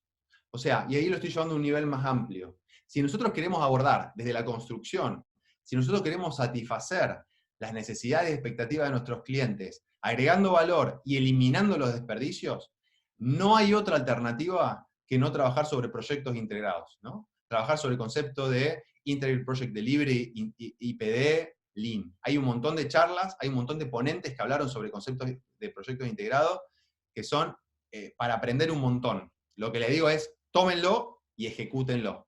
Yo les voy a contar un breve caso del primer proyecto integrado que hicimos. Hoy ya estamos llevando adelante que les voy a contar, que es una vivienda unifamiliar. Estamos llevando adelante un edificio muy grande para nosotros, con el primer contrato integrado que conocemos acá en la Argentina, o uno de los primeros, vamos a poner, no me gusta hablar del primero, uno de los primeros contratos integrados que se está llevando acá adelante en la Argentina, en un edificio que estamos haciendo con una empresa constructora que se llama Coirini Sociedad Anónima. Pero les voy a contar el caso más chiquitito, que fue el que primero iniciamos. Porque después el otro, en otras charlas, vamos a contar cómo fue. Esta es la casa. Este es un proyecto acá en las afueras de Rosario, y este fue el primer caso y el primer proyecto que empezamos. Es una casa 100% realizada en BIM, base a ArchiCAD, todo lo que es la parte de documentación. Pero ¿cómo iniciamos esto de los proyectos integrados? ¿Y cómo hicimos para poder tratar de decodificar todo lo que hablamos de valor para el cliente? Y acá hay una cuestión que es conceptual, que me encanta del concepto del proyecto integrado. Esto viene del libro This is Lean de Nicholas Modic. De lo que habla es que nosotros generalmente en las obras de construcción jugamos como partidos de fútbol, a donde cada uno de los actores está en tiendas, ¿no? en pequeñas carpas, y patea la pelota para afuera lo más rápido posible. Obviamente que esto tiene un concepto muy interesante, que es el concepto de eficientización de los flujos versus la eficiencia de recursos. Pero también hay una cuestión que la traigo, porque lo que estamos queriendo nosotros hacer es que en algún momento dado, en vez de jugar todos aislados, parcializados, a donde lo único que vemos es lo que está dentro de nuestra tienda y tratamos de patear la pelota lo más rápido para afuera posible, es tratar de que todos estemos en una cancha pudiendo ver el mismo partido. Lo cual en el fútbol estamos acostumbrados a verlo y parece normal, en la construcción no lo es. No estamos acostumbrados a ver la misma película.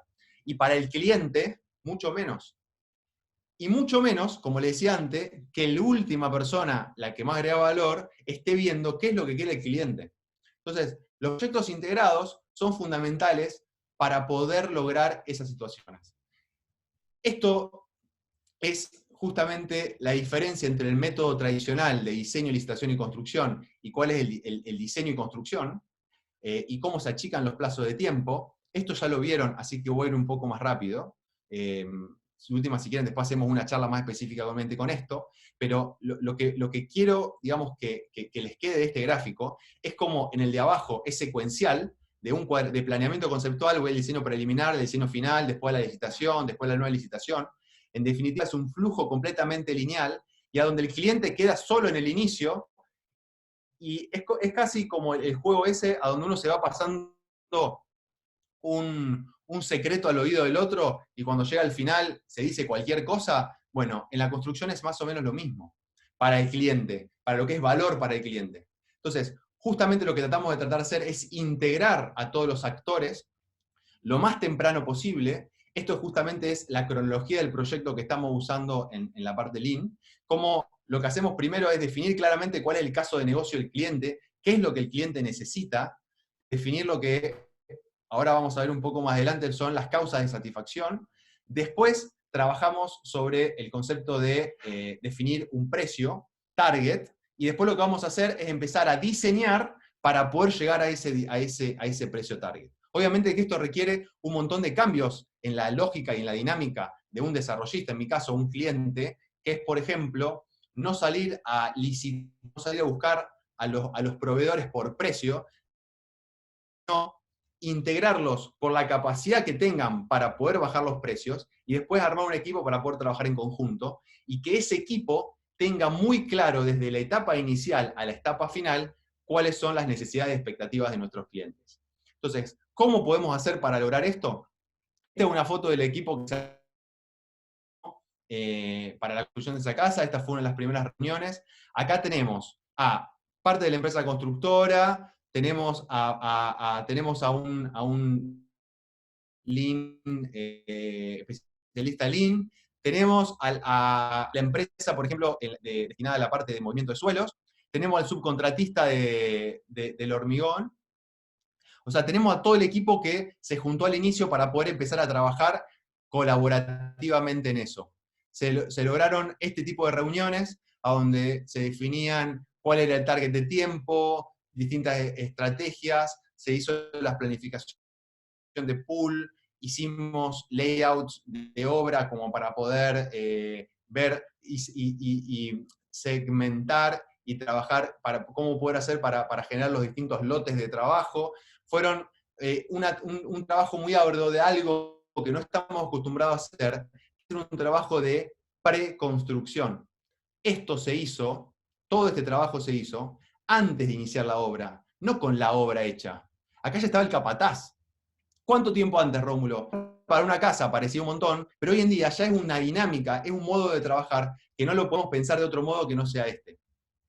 Y esto es un poco lo que se generaban a veces distintas conversaciones en paralelo, teníamos el modelo, habíamos traído un televisor grande para poder ver entre todos el modelo, trabajábamos con gestión visual, BCM, distintas cuestiones. O sea, este es el ámbito, en este caso fue hecho una casa, no teníamos ni obrador, pero este es el ámbito, esto es lo que hay que generar en una etapa temprana, tratando de definir claro cómo es el cliente.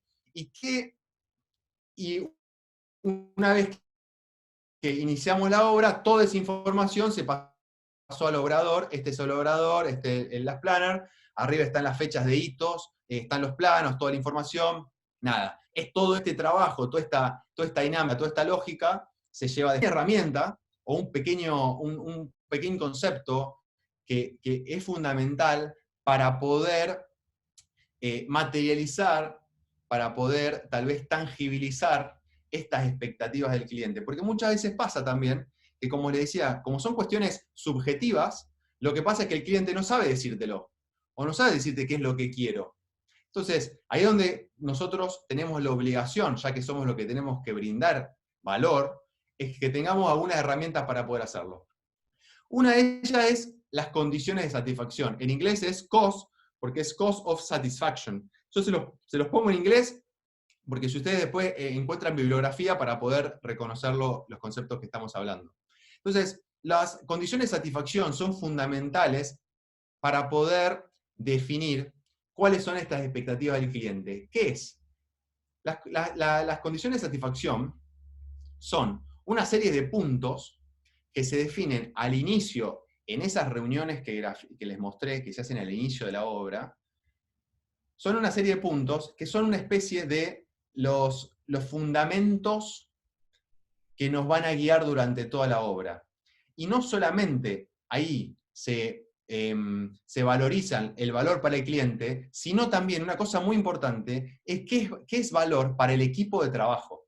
Porque entonces, en esta etapa inicial, lo que hacemos es nos damos la charla para definir qué va a ser valor para esta obra, cuáles son las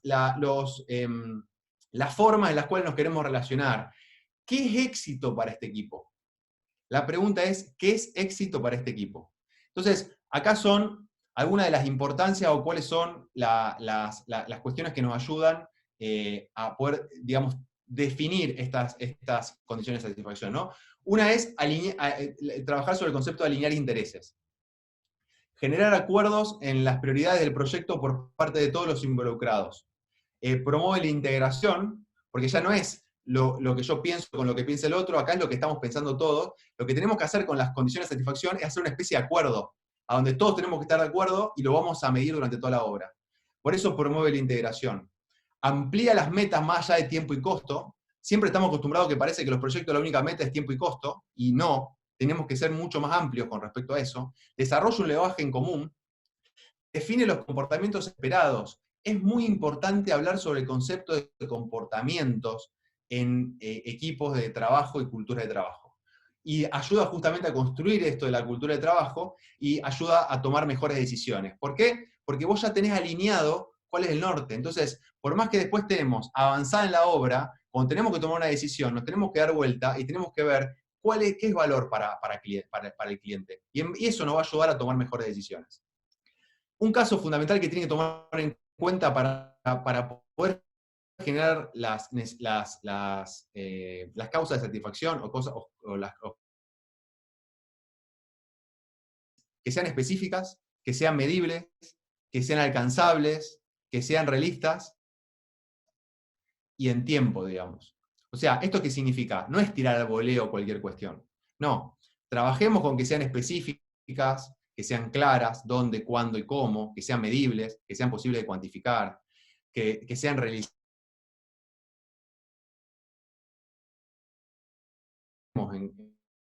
en cuestiones que se pueden generar, que sean realistas y que sean limitadas en el tiempo. O sea, establezcamos un periodo de tiempo también para poder hacerlo. Una cuestión fundamental de esto es ponerlas en el inicio y después visiblemente en el obrador o donde ustedes quieran, que todos sepamos que la tenemos que trabajar y trabajemos sobre medirlas constantemente. Entonces, obviamente que las tres primeras, las que siempre trabajamos, es plazo, costo y seguridad, pero acá tiramos cosas y acá obviamente que acá no hay una receta única. Esto es, cada equipo puede desarrollar la suya. Por ejemplo, podemos establecer que todos seamos rentables, que ningún interés esté por encima del otro, ahora eso lo vamos a hablar después. ¿Cuál va a ser los números de RFI que nos ponemos como meta? ¿Cuáles son los números de cambio de proyecto que nos ponemos como meta? ¿Qué porcentaje por debajo del costo de mercado queremos estar?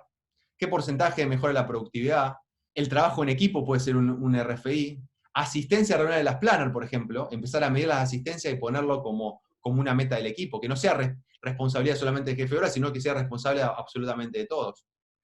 Entonces, acá les muestro de la casa que habíamos visto inicialmente, un resumen de algunos puntos que se los quería traer para ver qué es lo que hicimos. Nosotros pusimos cuál es el costo total, tantos dólares, el tiempo se tiene que terminar a tal fecha. ¿Por qué? Porque esta familia se tiene que mudar a fines de noviembre. O sea, no puedo especular. Esto es una cuestión de mudanza. ¿Qué calidad? Y ahí hay un buen punto. ¿Cómo hacemos para puntuar la calidad? Bueno, nos sentamos con el constructor, nos sentamos entre todos y definimos qué es eso. ¿Por qué? Porque precio versus calidad, creemos que este número es algo que nos representa. Pusimos un alcance relacional. Escribimos que construir una casa a donde el proceso sea y tenga una mirada cooperativa, que ningún beneficio esté por encima del otro y que todos hagan el mejor trabajo posible con una cultura de la mejora continua. Eso es un ideal para lo cual tenemos que trabajar, pero está escrito y consensuado. Y después abajo hay alcances más técnicos, más funcionales, hasta de qué tipo de determinación o qué control de calidad vamos a hacer. Pero lo más importante es, acá le quiero mostrar este video para que a lo mejor los ayude a decodificar un poquito sobre cuál es el concepto de cliente y cómo nosotros podemos hacer para satisfacerlo. La que va a hablar es la comitente de la casa y nos va a dar su visión al respecto. Mi casa, era de mis papás, obvio. Bueno, yo acá les muestro una idea para que no tarden tanto en hacer la casa, porque vieron que nosotros nos mudamos acá a Funes en diciembre, cuando terminaron las clases de la escuela. Entonces, el 1 de enero sea comienzo de año, sería como el primer año. Mi papá dijo que tendríamos 2 años para construir la casa. Y yo diría que la planifiquen un poco más rapidingi, porque si no se nos va a acabar el año, y encima que ya estamos a fin de año se nos va a acabar el año, y para que no tengamos algunos meses, la puedo planificar un poco más rápido. Como miren, ustedes estarían planificándola, así todas las personas, este sería papá, entonces tendrían que hacerlo más rápido, este sería todo el año. Entonces empezamos acá y terminamos acá. Y podrían tener 1 o 2 meses para tener un poco más tiempo de construir la casa o poner todo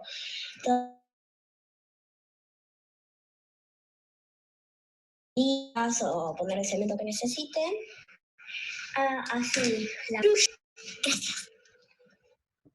¿Cómo hacer para que justamente un cliente como este, imagínense al equipo, cuando este cliente les abrió este video, ella lo pidió hacer para justamente comunicarle a todo el equipo que va a construir su casa su visión de cliente, con todas sus expectativas. Hasta les contó cuáles son, si quieren, cuáles son los puntos en los cuales hay que trabajar y todo. Digo, aprender a reconocer estas cuestiones, esto también forma parte de lo que nosotros hacemos. Es entender de que nosotros entramos a la vida de las casas, este video está ahí, la gente está comiendo, entramos a la vida de las casas porque nosotros construimos para que después lo habiten personas. Entonces está muy bueno que poder llegar a este punto. Sin ir más lejos, les cuento que la casa viene muy bien, lo gastado en obra es menor a lo certificado, digamos, lo certificado actualizado, que es lo que se estaba esperando gastar, o sea que se viene habiendo un gap de ahorro, obviamente que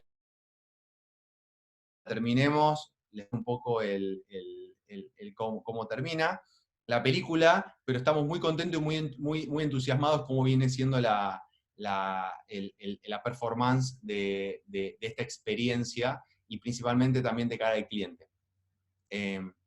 Para terminar, algunos key points para que se lleven.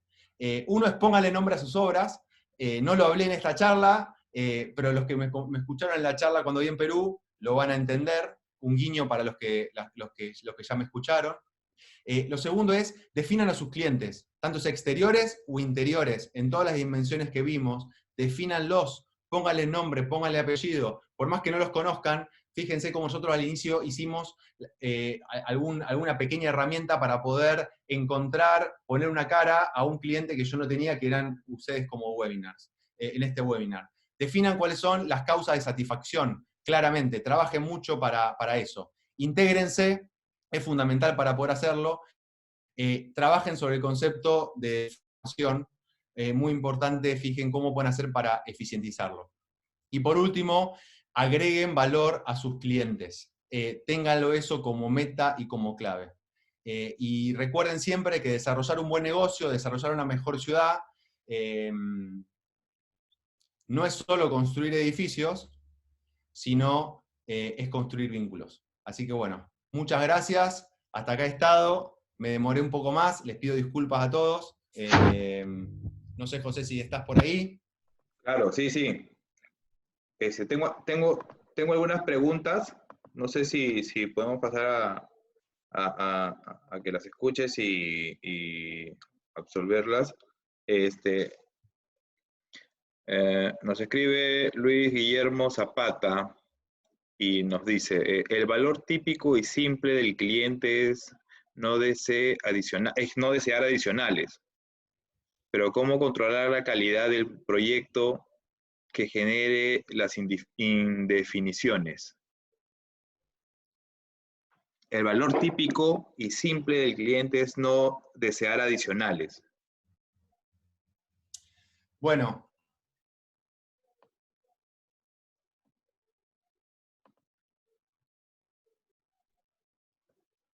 Sí. Coincido, ¿cierto? En definitiva, el típico, y ahí vuelvo al mismo, estamos hablando, es sobre el trabajo integrado. Hay una cuestión que nosotros trabajamos en la construcción tradicional, los mayores costos se dan porque nosotros no integramos a todos los actores tempranamente y nos ponemos a diseñar. O sea, lo que hacemos es, contratamos a un arquitecto, hacemos un proyecto, hacemos el legajo completo, con el legajo completo salimos a licitar, eso en un lapso lo más rápido posible, porque el cliente ya está esperando al arquitecto hace un montón de tiempo con la expectativa de poder hacerlo. En ese lapso tan corto de tiempo, las empresas constructoras generalmente no tienen mucho tiempo para poder estudiar en detalle el proyecto, porque están licitando por precio, pero también por tiempo, porque che, la semana que viene se hace la licitación. Entonces, en esos periodos de ventana corta de tiempo, ¿qué es lo que pasa? La información no es efectiva y muchas veces los presupuestos tampoco. Bueno, eso seguramente va a haber un mayor costo. Entonces, yo coincido que eso es lo que, digamos, es una visión de muchos de los clientes. Lo que le diría a los clientes es, trabajemos en integrar a todos los actores lo más temprano posible para tratar de minimizar el impacto de adicionales. No sé si respondí la pregunta, pero, digamos, para mí es clave ese foco, digamos. También es el más difícil, por algo hay tan poco. ¿Sí? Sí, se me cruzó a mí el audio. ¿Me escuchas? Sí, perfecto. Ya. Hay una pregunta que se hace referencia a la plantilla que mostraste en la casa, creo que era la casa de Franz Ward, sí, si mal no recuerdo. Sí, sí. Ya. Y dice, claramente el tipo era un visionario, pero en un producto tan personal como una casa, no se le prestó atención a lo más importante, el cliente. 100%. Mira, acá hay una cuestión que para mí es muy importante. Un poco lo que hicimos nosotros, habiendo al inicio habiendo pedido a José esa encuesta que ustedes ya cuando se integran, y de ahí ya saqué la información de cuál podría llegar a ser el público objetivo. Y yo podría haber hecho, por ejemplo, una encuesta, un estudio de mercado, un focus group, a 50 de lo que contestaron y poder decodificar de ahí qué es lo que querían. Steve Jobs lo que dijo es, si yo le hubiera hecho un estudio de mercado y preguntándole a la gente si quería comprar un iPod, no me hubiera nunca podido decir que sí, porque no sabía qué era. Entonces, claramente Mies van der Rohe generó un producto que la persona o el cliente no estaba preparado para poder recibirlo, pero entonces ahí lo que yo digo es, a Steve Jobs le vaciaron la cantidad de iPod que le compraron. O sea, entonces, ahí es donde yo creo que hay que hacer un balance. O sea, claramente Mies van der Rohe tendría que haber medido que esa clienta no era para hacer esa casa y de haberlo trabajado en otro. O de última, haber dicho, ¿sabe qué? Yo no soy el arquitecto para usted. Entonces, ahí es donde yo creo que es importante entender cuál es el concepto de cliente y cuál es la propuesta de valor que para poder tener. ¿Es un mal arquitecto Mies van der Rohe? No, es uno de mis arquitectos preferidos. Pero claramente no tuvo una buena gestión de clientes en el caso de la casa Farnsworth. Perfecto. Y sobre eso, la siguiente pregunta podría ser, ¿quién debería, es decir, lo dice Rodrigo Yufra, ¿quién debería ser el encargado de realizar los detalles 3D para que el cliente tenga claro cuál será el resultado final que tendrá, ¿no? el producto, ¿no? ¿El constructor o el cliente externo? No sé si fue clara la pregunta. Digamos, vamos a hacer un sistema ideal, a lo mejor no sé puntualmente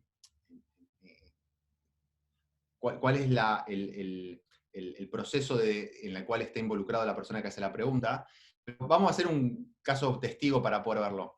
Claramente el que define producto inicialmente, el que define el diseño, muchas veces es el arquitecto, ¿no? Es el arquitecto que diseña, es el arquitecto que contrata el cliente y definen cuál es el producto, ¿tá? Entonces, para mí es responsabilidad del arquitecto que diseña, que defina claramente qué producto para ese cliente. Es responsabilidad del arquitecto tener todas las herramientas, digamos, visuales, para que el cliente entienda si la casa que quería era la casa con todos los vidrios como la casa Farnsworth.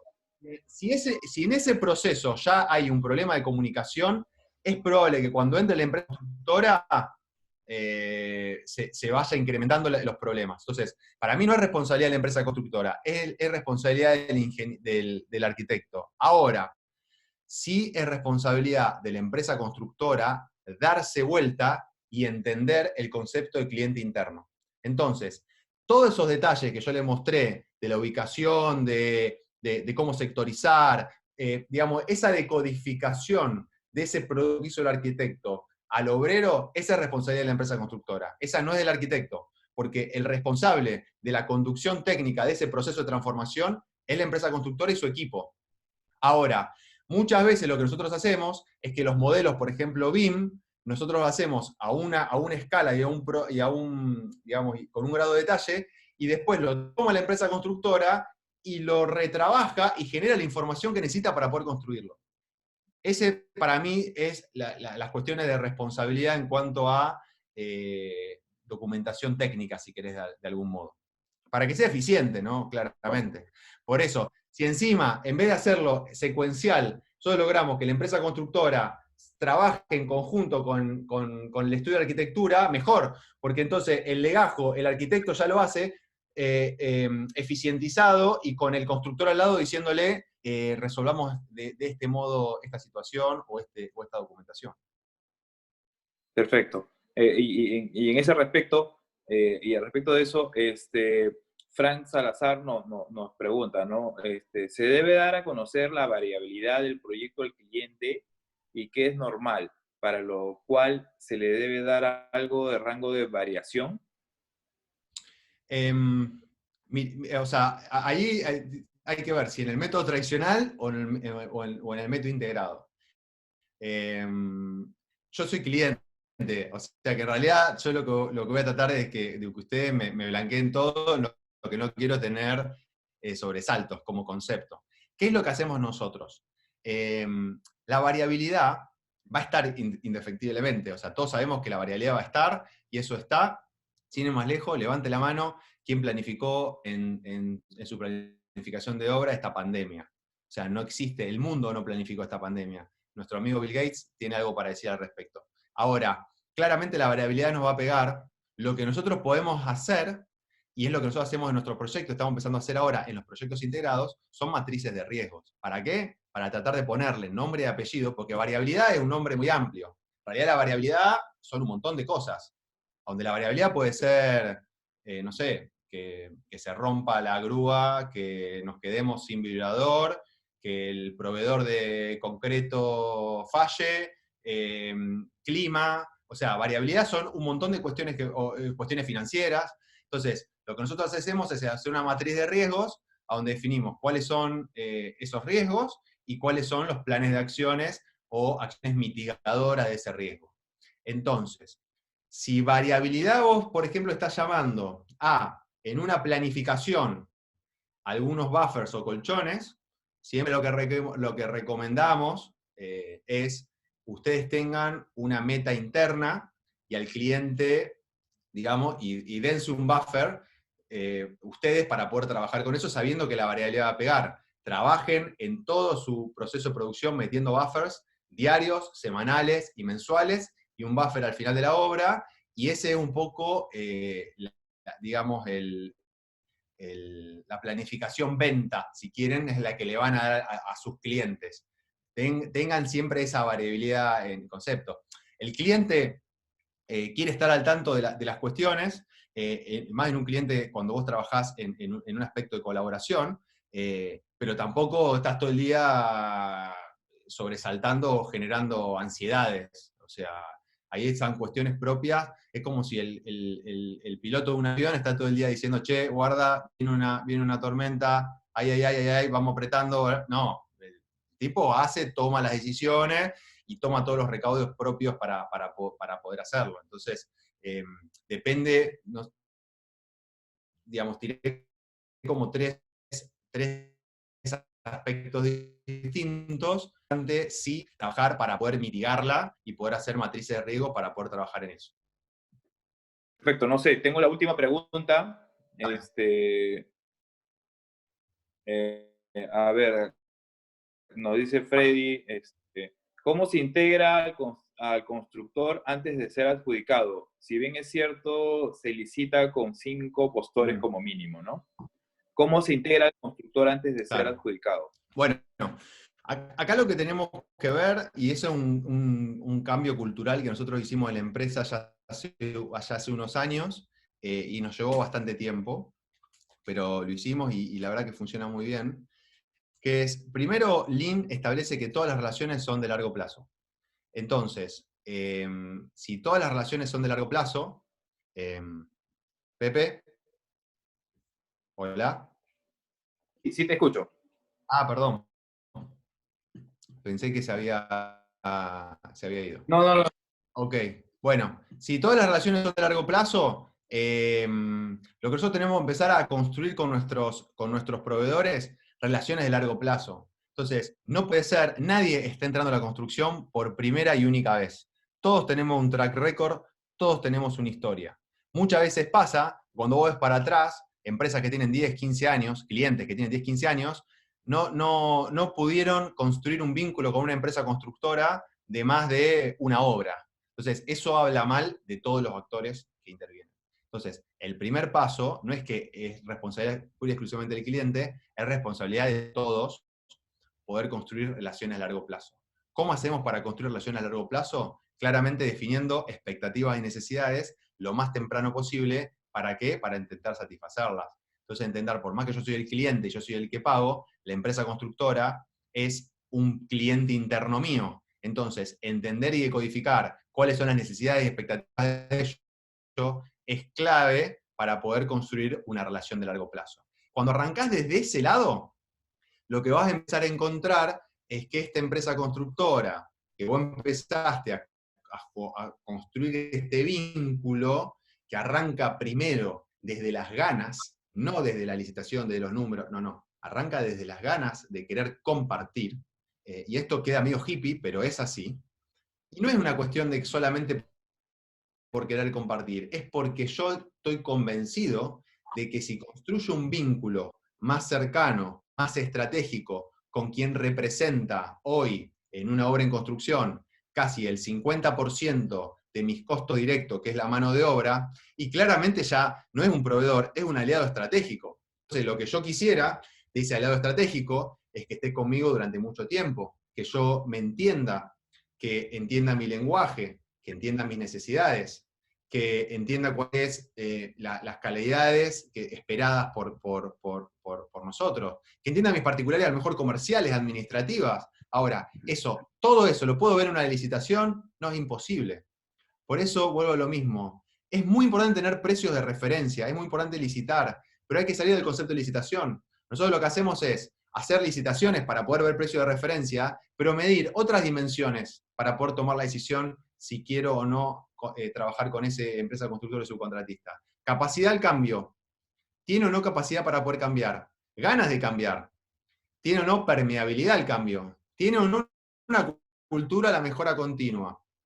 Obviamente, ¿qué capacidad tiene como empresa de producción? Es otra cuestión que nosotros no preguntamos. Nosotros preguntamos un precio. Necesito hacer esto y este es el precio que tengo que hacer. Ahora, ¿vos tenés idea de qué capacidad instalada tiene esa empresa constructora para poder brindarte el servicio? ¿Vos tenés idea si esa empresa tiene equipo o material, recursos humanos para poder abastecerse? ¿O tiene que salir a buscar toda gente nueva para poder abastecerse? Porque entonces ahí te digo, a lo mejor la primera genera un equipo, pero una vez que generaste el equipo y esa sinergia de trabajo, mantenerla a largo plazo es mucho más eficiente, es mucho más económico. A lo mejor esto es una charla más para el cliente. Ahora, a ustedes constructores, que son la mayoría de la audiencia, les digo, ustedes tienen una parte muy importante de esa responsabilidad. No crean que es solamente una decisión del constructor. Ustedes también tienen que tener las ganas de primero satisfacer las necesidades y expectativas de los clientes, reconocerlas, y si ustedes lo logran y el cliente lo ve y lo valora, seguramente se va a querer integrar con ustedes. Perfecto. Ya para finalizar, nada, de antemano, desde ya te agradezco por la respuesta positiva y tan rápida de querer participar, porque ya contigo venimos haciendo un foro la semana antepasada y hoy este webinar en el cual nos has comentado tus detalles profesionales, tus buenas prácticas, siendo promotor. Y nada, participación. Y no sin antes quiero informarles que seguimos con los webinars. Te agradezco, Rómulo. Gracias por tu participación. Y informarles a todos que el día a Felipe Queiroz, y nos va a compartir la definición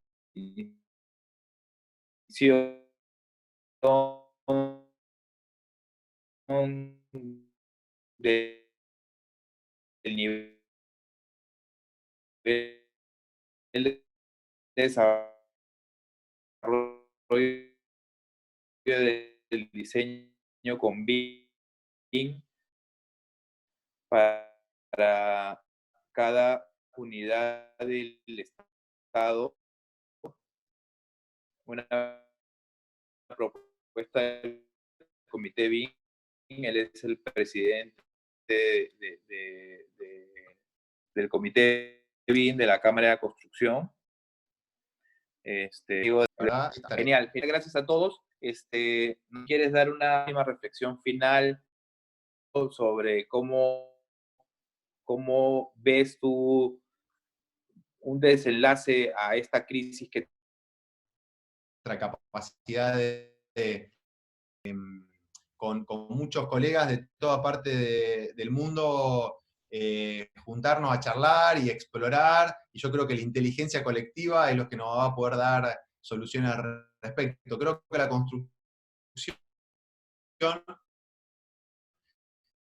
tiene mucho para aportar en este contexto mundializador de la economía, así que ojalá que los gobiernos nos ayuden a volver a funcionar